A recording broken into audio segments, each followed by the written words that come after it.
kako poskušam svoji partnerici nekaj dopovedati, z umirjenim glasom in ne preveč hitrimi gibi. Šala na stran, z pogovorom in predvsem poslušanjem.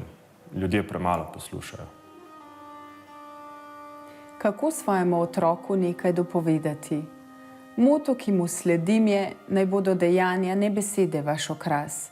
Dajati napotke je dobro, a treba je tudi dati zgled z dejanji.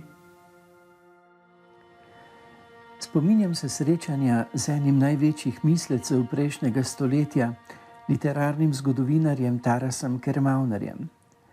Na svojem domu mi je razlagal neko misel in ko je umolknil, me je vprašal: kaj pa ti misliš o tem? Ves prevzet ob njegovih spoznanjih sem odvrnil: mislim tako, kakor ti. Mnogi ljudje so ljubitelji kimavčkov, vendar Taras to vsekakor ni bil. V svojem koleričnem vzgibu je vstal izza mize in zarohnel: če misliš samo kot jaz, potem raje odidi. Kako naj ob tebi preraščam svoje spoznanja, če ob tem, kar ti pripovedujem, nisi sposoben kritično razmišljati s svojo glavo?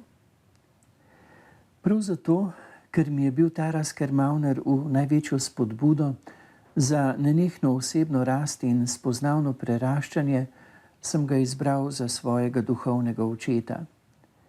Vedno znova mi je ponujal ne resnice, dorečenosti, pač pa miselna izhodišča, ki so odpirala pot k nadaljnosti. Pogosto mi je govoril, da drugost, drugačnost ni razlog za zavračanje in izločanje, pač pa je potencial za miselno preraščanje in je kapital za dopolnjevanje in sodelovanje. Zato sem danes povezan z mnogimi pestro mislečimi ljudmi. Skrbno se izogibam le političnih in religioznih fanatikov, ki so prepričani, da posedujejo vso resnico in da so nebodi jih treba tisti ljudje, ki ne mislijo kakor oni. Resnica je prevelika, da bi jo lahko kdorkoli zajel v svoje spoznavno prgišče, je pomenljivo poudarjal teolog Henri de Lubac.